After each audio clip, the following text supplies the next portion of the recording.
How to block spam calls on Android. Blocking spam calls on Android depends upon the type of Android phone you're using.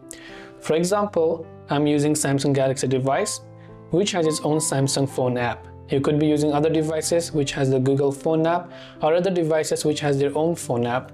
Spam protection depends whether or not your manufacturer offers you the spam protection feature.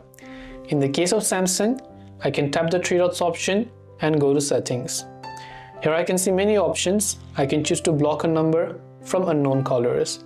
I can also choose to block spam and scam calls, which Samsung's protection feature thinks that it could be a spam. So I can block high-risk scam calls or all spam and scam calls. After that, I can go to other options right here. Then you can see other call settings and I can choose other options. Now if you're using Google phone app, you could have similar options. If your manufacturer does not provide you, you can use the help of a certain application called Truecaller. Truecaller is a free app for both Android and iPhone. There's also the paid version, but you can simply install it. Once you install it and set this as a default phone app, you'll be able to block most of the spam calls. Thanks for watching, and do subscribe for more tips and tutorials such as these.